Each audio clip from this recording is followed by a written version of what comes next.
Coming up on this episode of FP Next.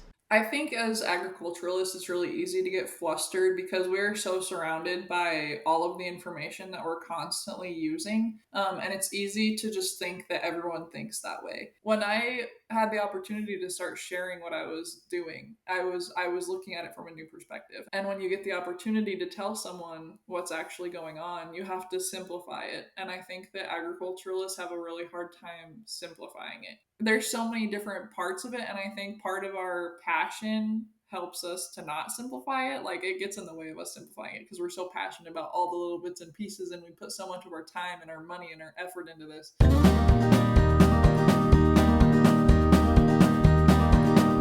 Hello everyone, and welcome to this Field View episode of FP Next, powered by John Deere. I'm one of your co-hosts, Sarah McNaughton-Peterson, and I'm here with Kurt Arns. Hi, Sarah. Yes, we're powered by John Deere. So for all of your equipment and technology needs, see your local Deere dealer. So Kurt, of course, our last episode was introducing our From the Field series with a farmer from Western North Dakota. And we'll be dropping those From the Field episodes every other Tuesday around our regular scheduled episodes now through the fall harvest. But Kurt, we have another exciting thing to announce that we're starting as well. Just a lot of cool stuff all at the same time. Yeah, sticking with the in the field kind of notion, I guess, we want to talk a little bit about our special digital editions for all of the Farm Progress and Farm Press publications that dropped in May, and it was Women in the Field. And if you've visited the website for some of these editions, you'll see how important women play a role in agriculture, and really some of the rock star women. We have a lot of those rock star women on our Farm Progress team like yourself, but all across the ag industry, through our different digital editions in May. In Nebraska, we featured Tracy Zink from Imperial, Nebraska, who has been busy promoting and growing grain sorghum, but she's also really involved in her community and in promoting the ag industry in general, like so many of the women that we've featured in these digital editions. And Sarah, you had a really neat special feature in Dakota Farmers digital edition too, right? Yeah, I had a blast. I went up instead of like the traditional farmer, of course, Kurt, women play so many roles on the farm or in our business or in the industry. And I visited with the women behind Three Farm Daughters Pasta, which is based out of Grand Forks. And so they're making a healthier twist on pasta from the wheat grown on their farm and other farms, and really just trying to bring the farm to the table for consumers. And so that was a really cool story I got to do in that digital edition. But the other thing is each digital edition, depending on which state you're in, it's going to look a little different. It features women from across the country. I know Temple Grandin has a great story in there that she's featured in. Of course, like influencers, entrepreneurs, farmers, welders. There is a cacophony of fantastic women who are all sharing their stories. And so that digital edition has got some inspiring stories of women in agriculture. And what's even more exciting is we're continuing our focus of women in the field with a podcast series. Because of course, why wouldn't we just do more on the podcast, right, Kurt? Yeah. And one of the other women featured in the digital editions is Secretary of Agriculture Brooke Rollins. So she's another one, but a lot of high profile, women in the field and in agriculture in those digital editions. And yes, we're going to feature women in agriculture as a part of our Women in the Field episode series here on FP Next. And that starts with this episode today, and it will keep on running on through the year. Absolutely. And of course, these Women in the Field episodes will bring unique, compelling, and inspiring stories of women from across the country your way. And like Kurt, you said this already, but this is the first episode in that series featuring a familiar face for many in the agriculture community. And again, another one of those celebrity guests we promised, if you will. Absolutely. And many of you who spend time online and of course are involved in agriculture may have seen videos or podcasts from Ag with Emma. And Emma is originally from Idaho, but after joining a custom harvest crew, she started sharing what farming looked like online. Now she has almost 1 million followers across YouTube, Facebook, Instagram, and TikTok. Kurt, we were lucky to catch her during field work season, where of course she's up working in North Dakota. But without further ado, let's welcome Emma to FP Next. So Emma, thank you so much for joining us on FP Next. Can you start off by just telling our listeners, if they haven't seen any of your videos that always seem to be going viral almost all the time on Facebook or YouTube or anything. Just a little bit about yourself, a little bit about your background. Yeah, so I'm Emma. I was not born and raised. I was born on the East Coast, but I was raised in southern Idaho. And I was kind of raised in an agriculturally based family. We grew up out of town with a little hobby farm and some cows in the backyard. I always wanted to get into bigger production agriculture. And in college, I worked at a seed production operation for sugar snap peas, and that kind of piqued my interest. That was the first time I drove a tractor down the road and stuff like that. I was 19 years old and just kind of threw myself into new experiences. And then I started getting on TikTok and posting about my job in seed production because my family members and friends wanted to know about it. And it's just started climbing from there. I was networking with people all over the place.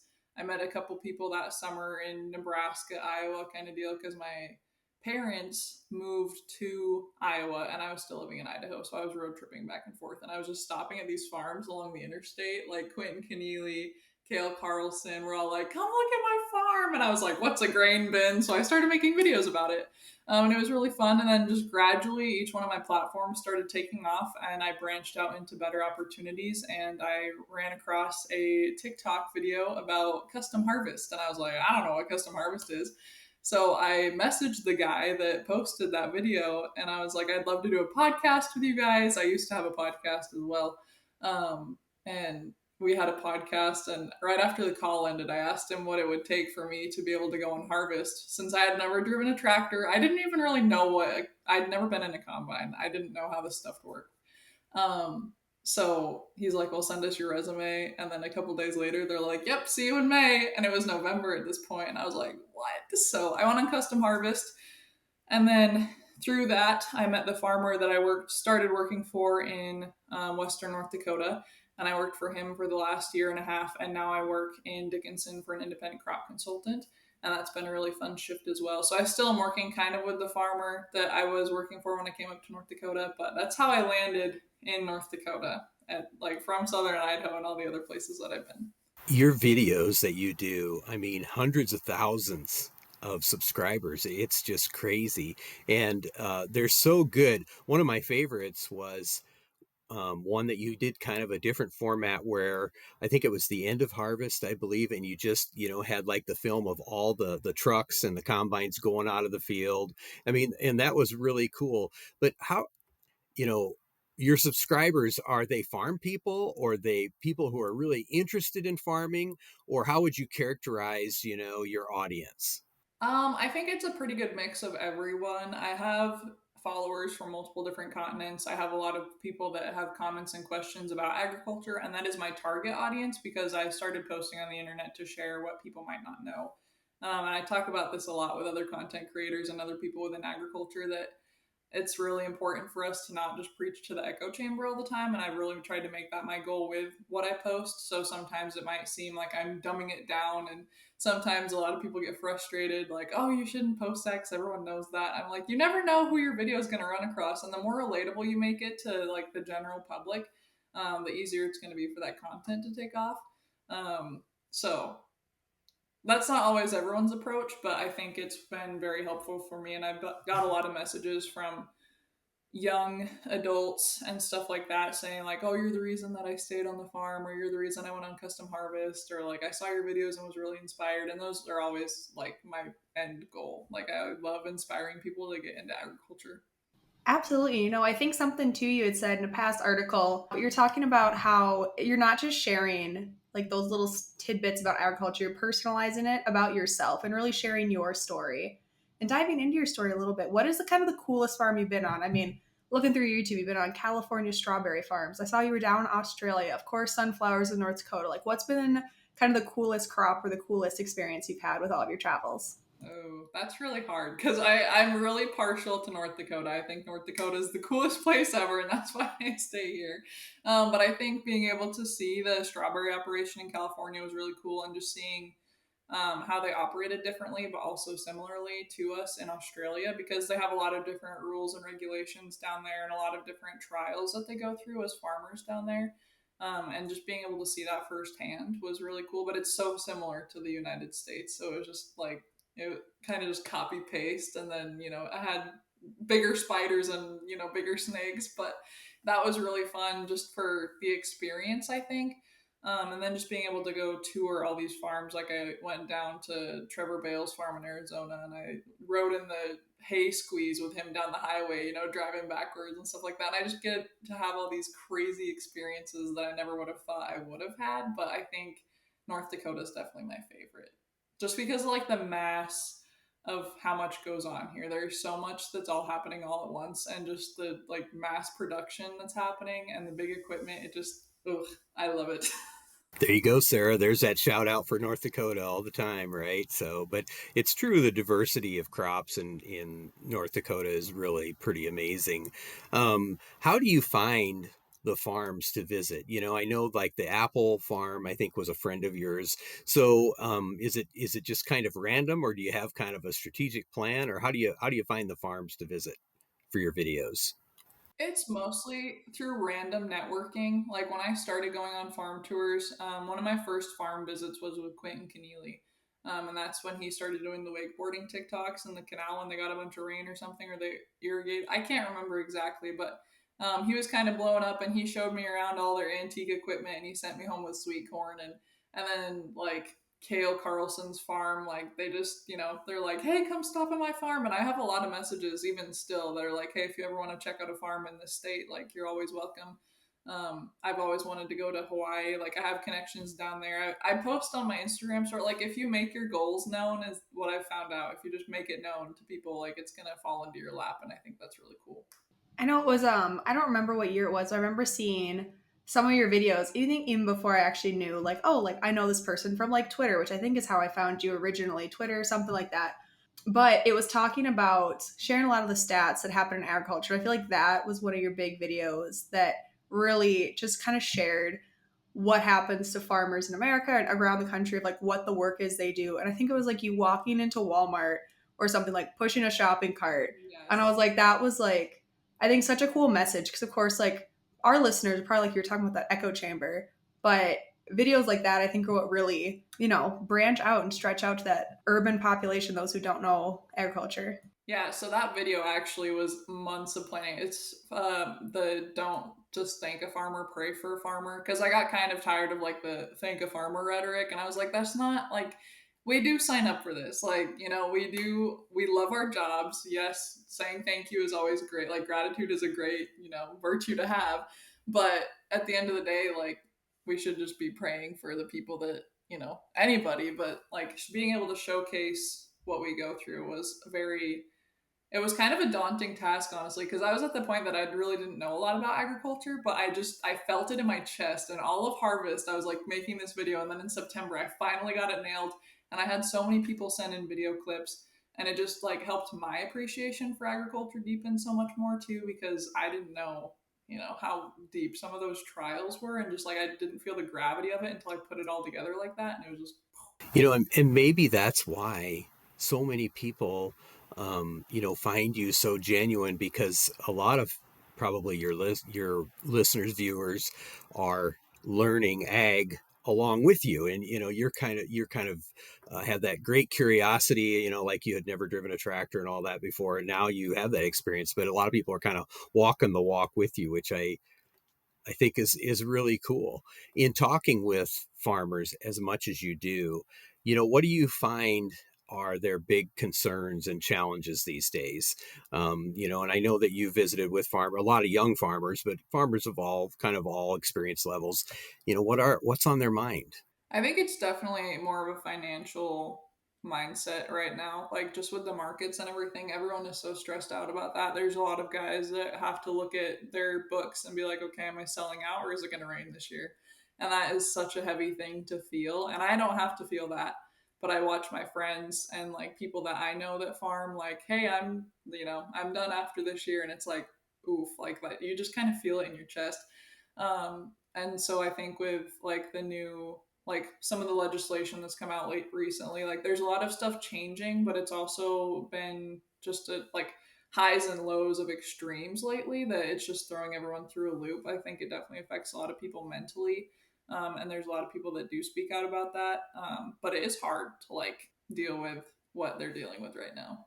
I know I can't speak as my husband and I don't actually farm. Same thing a lot of people go through, and it's seeing those friends who have newborn calves hit the ground and there's a blizzard the next day and they're out there trying to catch all those calves, or the people who plant and a tornado goes through the next day, or the rain fields get flooded out. There's so much uncertainty, and so I think it's a great thing that you do to share a lot of that, because like a lot of people don't know that, like you've kind of said. And switching gears a little bit, I know when you were on the custom harvest crew, you've worked with a lot of equipment dealers, including our favorite podcast sponsor, John Deere, and driven a lot of cool equipment and machinery. The John Deere 9RX 830. Tell me a little bit about that massive piece of equipment. I know Kurt and I always get off on the equipment and food bandwagon all the time. So can you tell us a little bit what that experience is like? Yeah, so John Deere called me and they wanted me to help them like basically launch their product. So they had me and a couple other people that do YouTube and videos and stuff like that go down to where they had their demo site going on.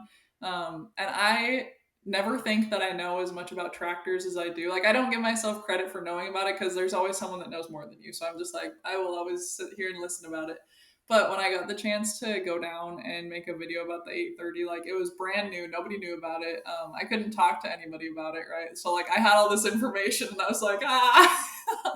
But my friends were sending me pictures of the 830 on trailers and they're like, oh, did you see this new John Deere release? And I'd already made a full video on it, right? Like I'd already made the YouTube. It was edited. It was sent to like all the people that needed to approve it. And I was like, oh, no, I've never seen that before. I don't know what you're talking about. But that tractor is insane. And there's actually a couple that run in the area that I'm in now. So I got the chance to see them in action during seeding this spring. And I got a couple of those on the drone and everything. But I know I got a lot of slack because a lot of people think it's overkill. But until you really understand like different areas that people have to farm through and farm, over, their pulling capacity is insane. The cab is way bigger. Like it's so much more efficient for bigger operations.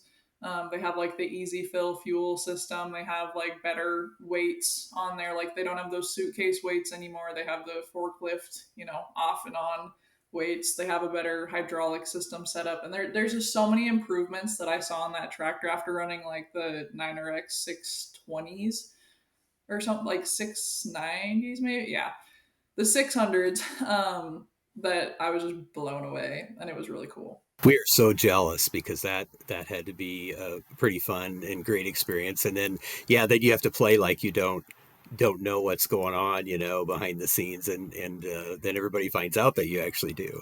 Um, that kind of leads me into another question I had was, what is your typical process for producing your videos? Because they're so very well done.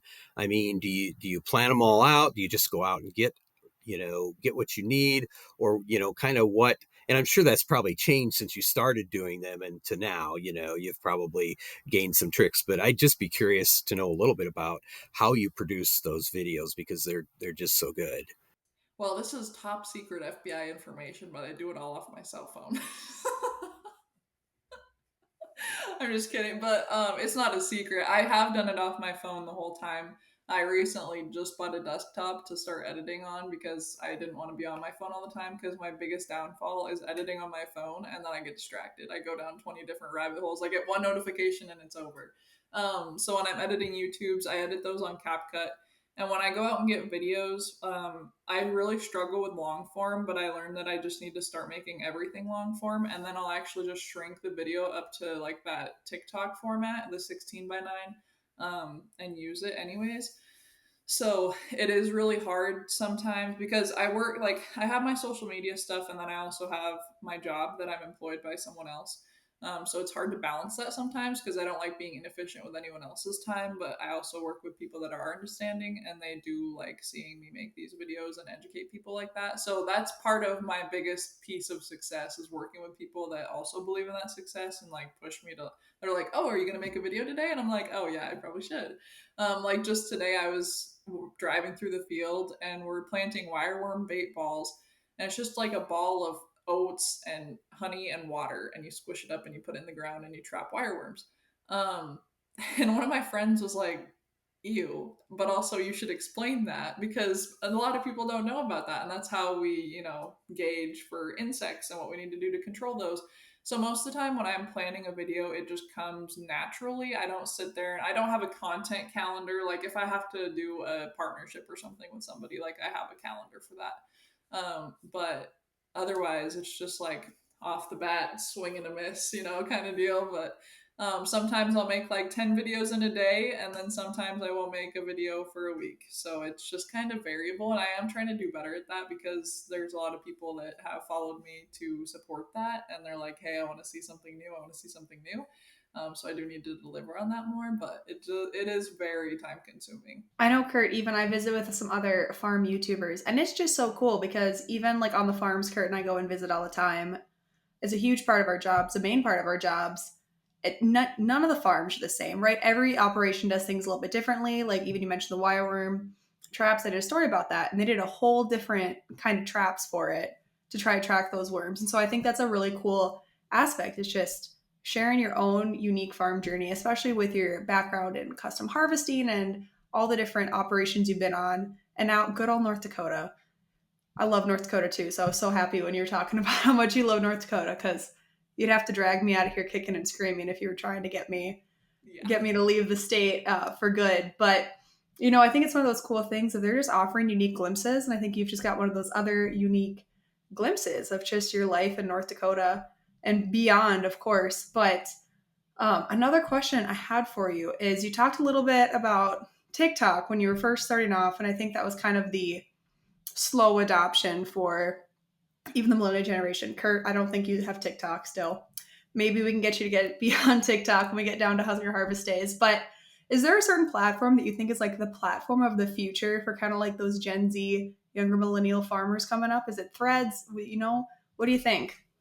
I think TikTok is definitely more of the younger people. My favorite is Instagram. I know a lot of like the gal side, like the aesthetic is on Instagram, and the funny, like relatable, this is what happened today, kind of more vlog style and short form is definitely on TikTok. And then I see a lot of younger kids posting on TikTok, like just, oh, here's what I did at the farm today. And every time I run into a young kid, I'm like, start posting on TikTok, like, if you have it, if you're allowed to, kind of thing. But I think that people definitely flock towards TikTok. I think X is definitely more outdated for like the older information. I still like it. I just post like I do on any other platform. And then Facebook is just for like the dinosaurs. But maybe it'll get back to like the younger people someday. I don't know though. TikTok is pretty overpowering there. We talked on one of our episodes about X and how a lot of farmers, it seems like, I mean, that's how we both contact farmers, or at least we kind of know what's going on, is because they're posting on X. So I think that's kind of interesting too. So you've done so many different farm visits, different crops, different places, but what's next for you? I mean, what's your on your bucket list? My bucket list definitely includes operating equipment on all 7 continents. I think that would be really cool. I know I have connections to Antarctica, and I want to go to Europe and South America. Like those are my big 3 to hit next for sure. But I've already hit 2, so I'm like, well, if I hit 2, I may as well hit all 7. That's what kind of attitude I approach this with. And then I just really like going and visiting people. I think I'm in a spot now where I am just going to stay where I'm at because traveling so much like really did take a number on like, you know, a lot of different aspects of my life. And I was like, you know what? It's okay to just sit in one place. I don't have to run away from everything forever. Like I'm okay here. And then, yeah, I think just my big goal is to hit more continents and operate equipment and go meet farmers in different areas because once we get out of the bubble that is America, you learn so much. Like after being to different countries and having friends in different countries, I love America and I will always live here and I will always love America. But it's so interesting to hear how many different things other people have to go through to do like the same jobs or what their trials are. Like we hear a lot about like the European legislation stuff going on right now, which is insane. And it's just like we're so lucky to not have to deal with that.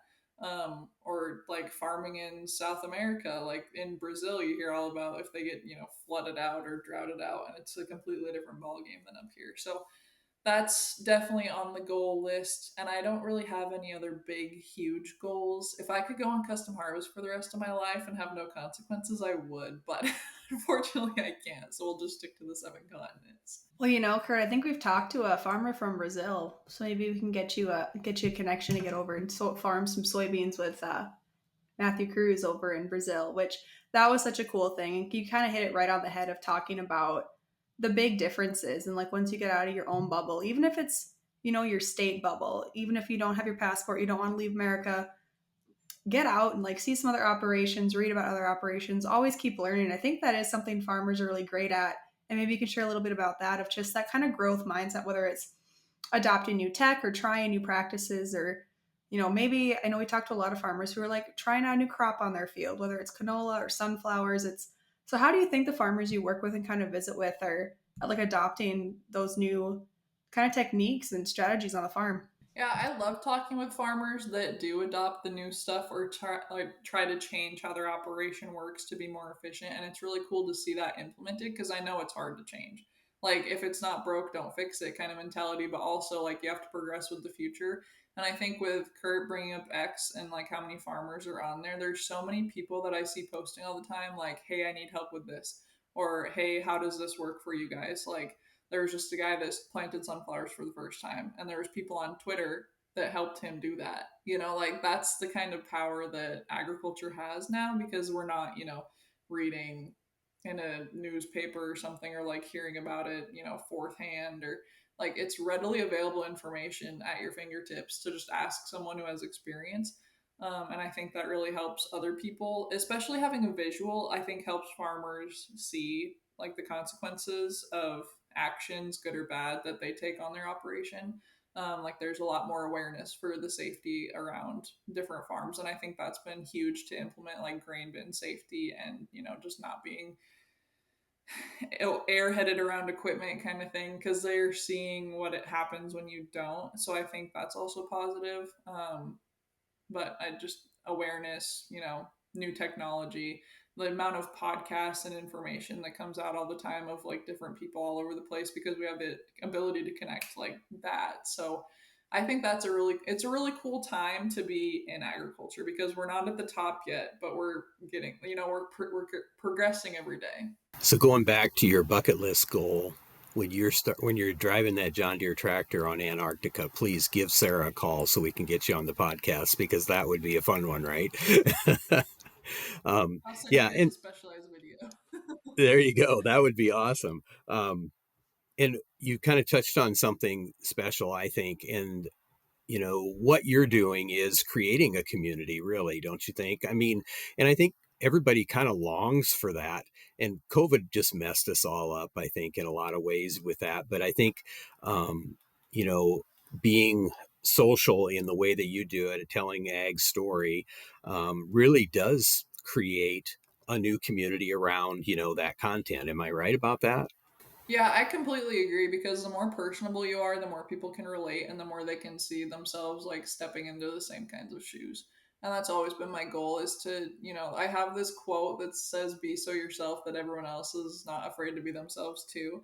And that doesn't just apply to your personality. Like that applies to like executing your ideas, it applies to following your goals, like getting stuff done. Like you should be able to motivate the people around you to be themselves too because I think so many people get wrapped up in trying to do what everyone else is doing, especially in agriculture. Like everyone wants the new next big thing or the next biggest yield or something like that. But when you're focusing on the best you can do for yourself, then you're so much more fulfilled with that. So that's always been my goal with my content.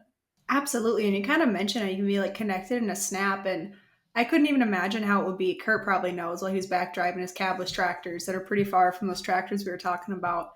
Even we were visiting with Max Armstrong not too long ago, sharing about kind of how the tractor tech itself has changed. It's really changed how a lot of people, especially in those more rural parts where maybe they have to drive 2 hours to the grocery store and they're pretty far out except for the the gas station or the bar cafe that they can go see their neighbors. Now it's just kind of you got this little computer in your pocket. You can pull up anything you want to know, like talk to anybody you want. Like I think it's just a great thing that social media has done is kind of build that connection, that community for a lot of individuals.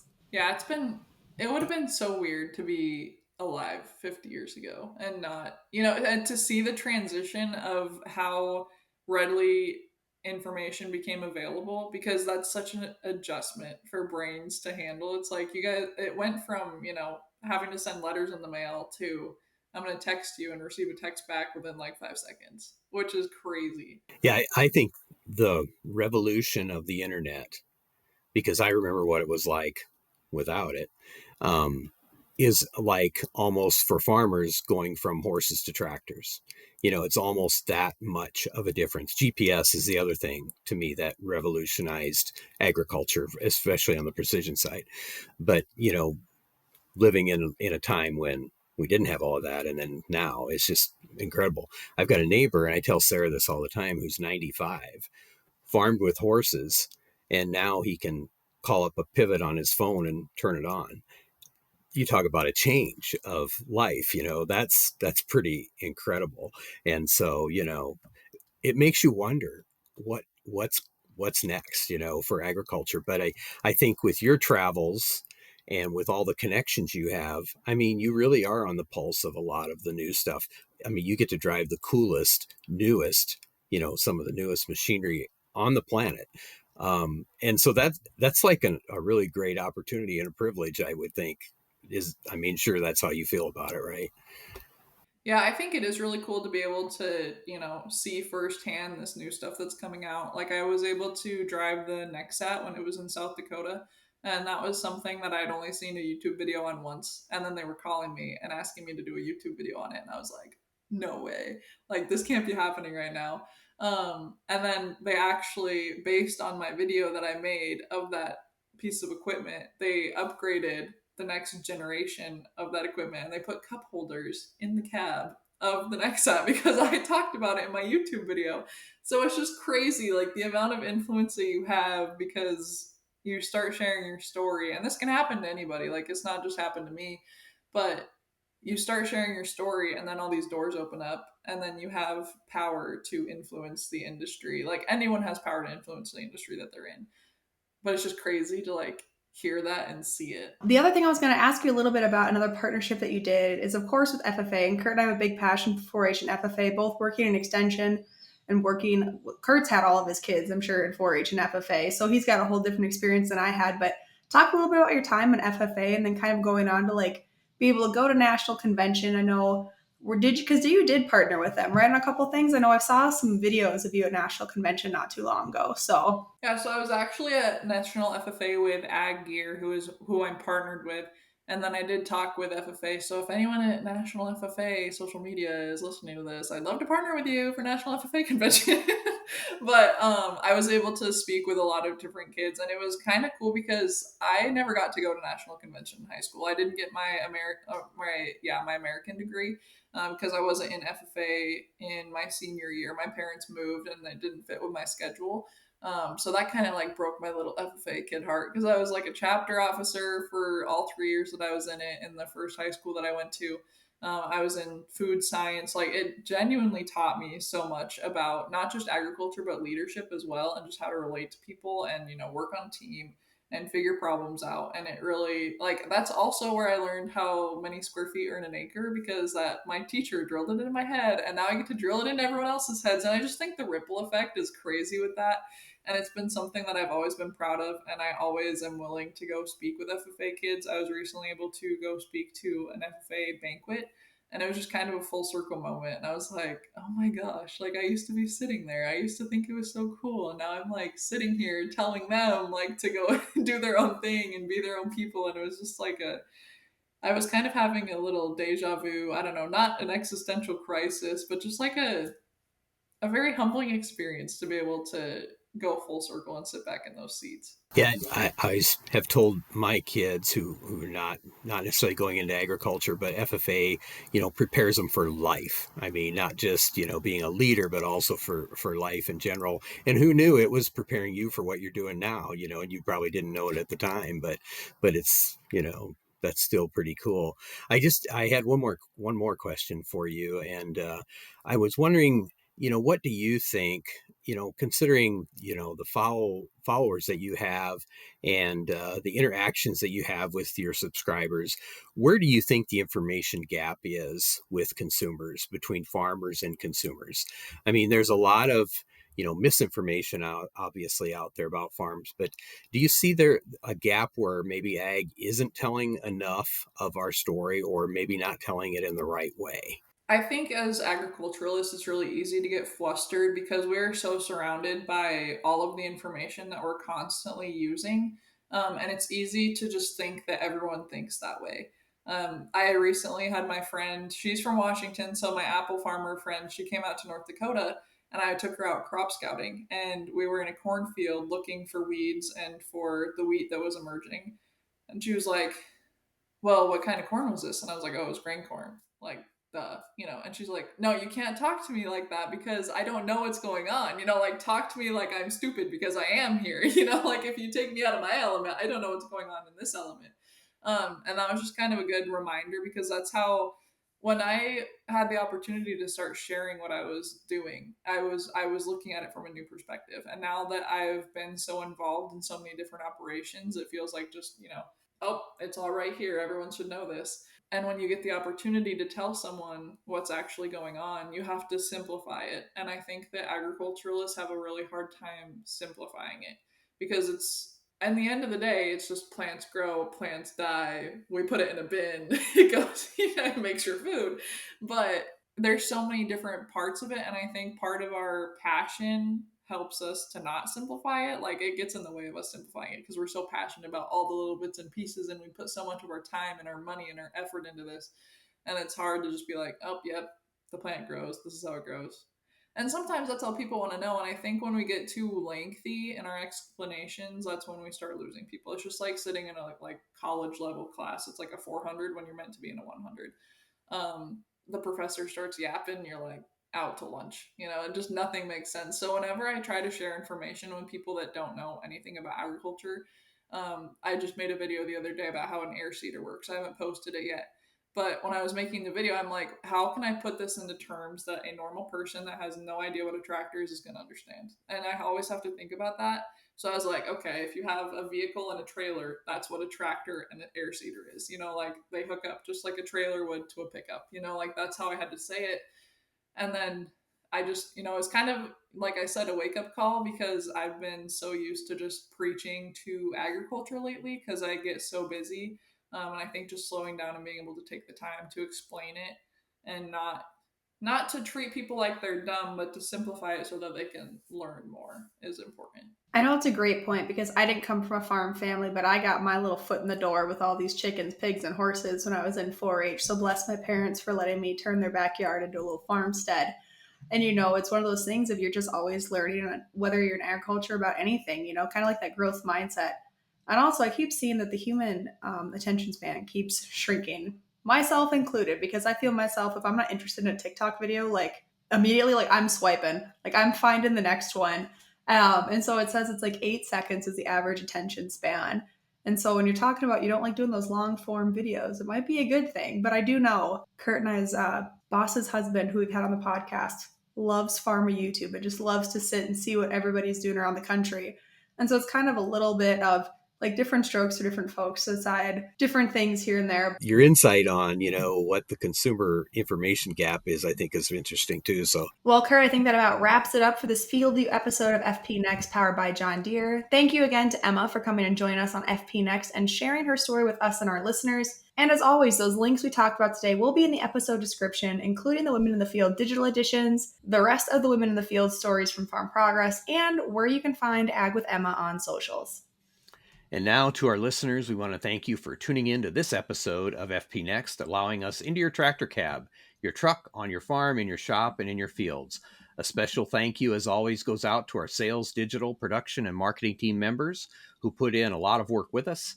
And if you want to be sure not to miss any top stories, sign up for our Farm Progress text blasts, which bring the hot stories right to your inbox. You can sign up for those text alerts by texting FARM, FARM, to 20505. Be sure to follow Farm Progress on social media to stay up to date with ag news and more. And check out the digital edition of your regional publication at farmprogress.com. And Kurt, we're back again next week where we're headed to Nebraska for our second From the Field episode. We'll be bringing more timely crop updates to our listeners. Yes, we're excited to continue to share those really up-to-date crop conditions with all of our listeners, and we hope you enjoy hearing what's going on around the country as much as we do. You can follow along with FP Next by listening and subscribing on your favorite podcast platform or YouTube for those From the Field video episodes or Farm Progress online. And also, if you have comments or a guest or topic you want to hear about in future episodes of FP Next, our contact pages are in the episode description as well. And we'd love to hear from you, whether it's an email letting us know like what your favorite episode has been. And of course, Kurt, we do love a written review online on those podcast platforms. We just love hearing from our listeners. And especially if you like the podcast as much as we do, share it with a friend who might just find their new favorite ag podcast. And Sarah, in those reviews, you always say 5 stars or nothing, and be sure, share it with your friends. So we, maybe they'll give us 5 stars as well and become a regular listener. Just a little bit of a pyramid scheme, maybe, if we can get it cooking enough with enough people sharing it. But remember, if it's agriculture, your friends at Farm Progress have you covered. Here's wishing you high yields and good weather. We'll see you next time.